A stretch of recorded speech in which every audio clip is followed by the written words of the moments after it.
परभणी जिल्हा आंबेडकर चळवळीचे नेतृत्व लोकनेते विजय वाकुडे गेल्यानंतर लोकांना वाटत होतं आंबेडकरी समाजाला वाली कोणी राहिला नाही, पण या ठिकाणी समाजभूषण भीमराव दादा हत्तेंबरे अतिशय ताकदीने आंबेडकर चळवळीची धुरा सांभाळत आहेत। मी विनंती करतो यानंतर समाजभूषण भीमराव दादा हत्तेंबरेंनी बोललं पाहिजे। डॉक्टर बाबासाहेब आंबेडकरांचा। आज या आंदोलनाला शुभेच्छा देण्यासाठी उपस्थित राष्ट्रवादी काँग्रेस पार्टीच्या राष्ट्रीय महिलाच्या अध्यक्षा खासदार फौजिया खान मॅडम, महापौर रवीजी सोनकांबळे, आशिषजी वाकोडे, सुधीर, माझा सगळा वकील संघ,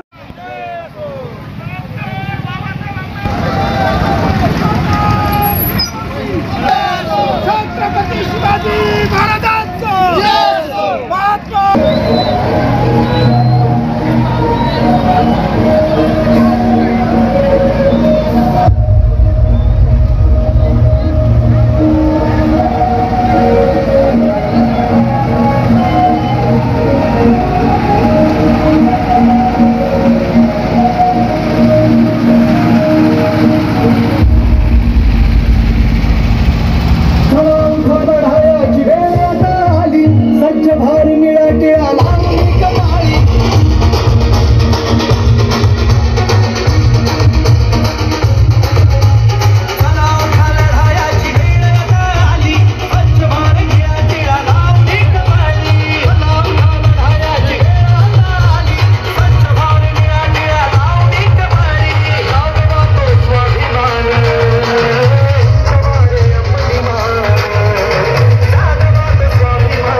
बडतर्फ करून टाकायचं।